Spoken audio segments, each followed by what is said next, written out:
Bonsoir, 30 ans, c'est l'âge du TGV, une révolution qui a bouleversé bon nombre d'habitudes, le désenclavement, des voyages plus rapides, des possibilités pour des milliers de personnes de venir travailler dans la capitale et puis les relations commerciales et industrielles qui ont été évidemment boostées. En Essonne, c'est en grande pompe que l'arrivée de ce super train a été inaugurée par François Mitterrand. C'était la promesse de retombées concrètes sur le développement de bon nombre d'infrastructures. La ville de Massy a pu en premier en bénéficier. Le rayonnement va au-delà de Massy et pour les entreprises. Alors pour les entreprises, c'est tout simple, c'est le rapprochement avec les clients. On a une zone de chalandise avec nos clients, je dis bien nos clients parce qu'ayant une entreprise à Igny, ce qui a été absolument phénoménal. On est à Lyon en très peu de temps, on est à Angoulême en très peu de temps, on est à Lille, on est à Strasbourg, c'est très facile. Et lorsque les grands clients, grands donneurs d'ordre, regardent la distance qu'il y a pour aller visiter une entreprise, on leur indique c'est le TGV, c'est à Massy, on vient vous chercher et on est à 5 minutes, ils n'hésitent plus et on augmente le chiffre d'affaires comme ça. Après Gérard Ruot, nous avons évidemment demandé à quelques Essonniens, d'autres Essonniens, ce que le TGV avait changé pour eux. Ça revient quand même beaucoup moins cher de voyager par TGV et beaucoup plus rapide que de prendre sa voiture et de voyager par l'autoroute. Plus économique, moins de fatigue surtout. Et puis, oui, la sérénité, hormis quand il y a des pannes. C'est devenu tellement cher que voilà, j'évite de le prendre. Confort amélioré, et je trouve ça plutôt sympa et convivial. C'est super parce que c'est rapide, je viens de Bretagne. La rapidité pour les déplacements, essentiellement, et la praticité. C'est plus pratique que la voiture, ça permet de travailler en même temps, donc pour le boulot c'est parfait. C'est surtout au niveau des déplacements professionnels que c'est intéressant d'utiliser ce transport, sinon au quotidien ou pour les transports personnels, on utilise assez peu le train. On gagne à temps par rapport à l'avion. On est à 2h30 de Paris, donc c'est bien pratique pour le travail. C'est absolument parfait, on ne demande qu'à développer ça dans d'autres villes de France. Je souhaite un bon anniversaire au TGV. Nous évoquions hier l'annonce de la candidature aux prochaines sénatoriales de septembre du maire de Massy. Eh bien, si Georges Tron ne conteste pas la qualité de Vincent Delahaye, le patron de la fédération UMP de l'Essonne n'apprécie pas la démarche individuelle. La communauté d'agglomération des Portes de l'Essonne pourrait bien grossir. Aujourd'hui, 3 villes la constituent, mais ce soir, à l'occasion d'un conseil exceptionnel, une nouvelle commune pourrait bien faire son entrée. Alors, un petit rappel, cet ensemble de villes gère l'entretien des routes, le transport urbain, certains travaux comme la réhabilitation des marchés, le domaine culturel et le centre nautique, entre autres. La possible arrivée n'est pas bien vue par toutes les villes qui ont peur, en quelque sorte, de voir la communauté s'étendre encore plus par la suite. Claire Colombel.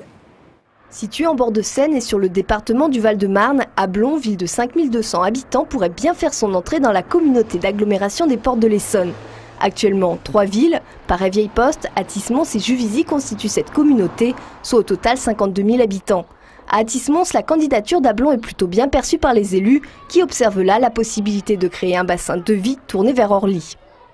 Même si Ablon est de l'autre côté d'une limite départementale, il est autour d'Orly, qui est quand même en termes d'aménagement l'élément essentiel du territoire nord-Essonne et sud de Val-de-Marne, et il y a une logique de proximité à ce qu'Ablon nous rejoigne.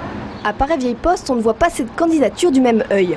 Aujourd'hui Ablon, demain d'autres villes, la mairie a peur que la communauté d'agglomération ne s'étende encore plus, surtout avec le futur schéma départemental qui devrait être présenté par le préfet. La proximité doit rester la priorité, c'est un peu leur slogan. Il faut rappeler quand même que Paray-Vieille-Poste apporte la principale manne financière puisque l'aéroport de Paris est sur le territoire de Paray-Vieille-Poste. Donc c'est pas qu'on ne souhaite pas partager, mais on a prouvé encore une fois que tout cela était bien maîtrisé aujourd'hui et on n'a pas la ville de Paray-Vieille-Poste n'a aucun intérêt à voir s'étendre cette communauté d'agglomération. Ce soir, la communauté d'agglomération convoque un conseil exceptionnel pour statuer sur ce sujet. À la suite d'un vote, la décision d'accueillir ou non Ablon-sur-Seine sera prise. La soirée promet d'être agitée. 2409,38 € très exactement, c'est la somme qui a été remise ce matin à l'association ELA. La semaine dernière, 10 écoles de Bretigny-sur-Orge s'étaient mobilisées contre la leucodystrophie en participant à la course Mettez basket et bas la maladie. Les dons et parrainages des parents, amis ou voisins des élèves de CP ou de CM2 de la ville ont permis de récolter cette somme. Des élèves qui ont donc été sensibilisés à la maladie et qui ont tous joué les porte-paroles de l'association le temps d'une semaine. Dans l'école, ça a été plus facile puisqu'on a la petite fille qui est atteinte de cette maladie. Donc ils la connaissent, ils la côtoient depuis la rentrée et depuis plusieurs années même pour les plus grands. Et apparemment, dans des échos que j'ai eu des autres écoles, ils ont été très sensibles au sujet et ils en ont beaucoup parlé rentrés chez eux et à leurs parents et à leurs voisins. Donc le but est atteint ? Le but est atteint, c'est bien pour une première année. Et on passe à la loi de bioéthique qui est en plein débat au Parlement, concernant en premier chef les scientifiques du Génopole qui sont inquiets. Mi-février, l'Assemblée nationale avait voté un amendement qui prolonge l'interdiction actuelle, sauf dérogation, de faire des recherches sur les cellules souches. Christophe Garnier.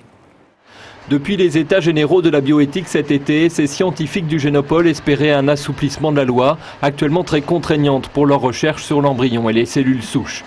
Mais le 15 février dernier, certains députés semblaient vouloir prolonger ce régime très coercitif et les scientifiques ne comprennent pas cette frilosité des parlementaires. On nous fait passer un peu pour des chercheurs fous qui ne sont pas conscients de ce qu'ils font.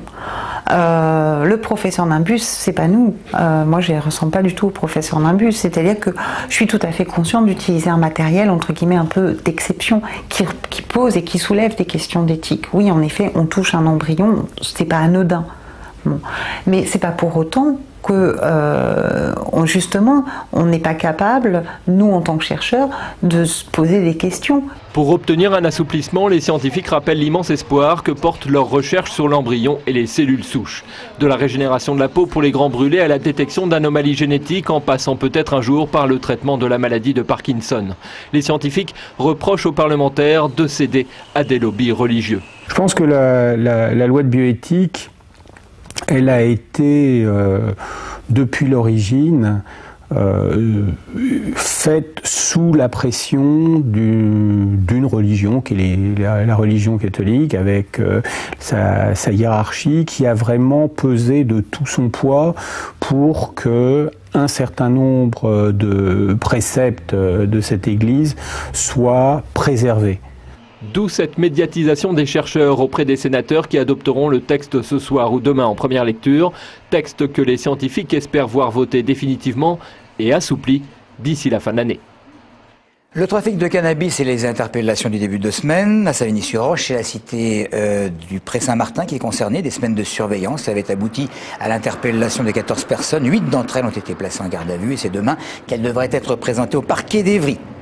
À Breuillet, le château du Chapitre est actuellement en travaux de réhabilitation, une rénovation pour le moins écolo, puisqu'elle a offert au maire de la ville le trophée de l'innovation pour le développement durable et les économies d'énergie. C'est la commune qui se voit ainsi récompensée pour son initiative de récupération de chaleur, d'éclairage basse consommation et de choix de matériaux isolants. Un projet écolo, mais également économique, puisque la mairie a dépensé moins de 200 000 €.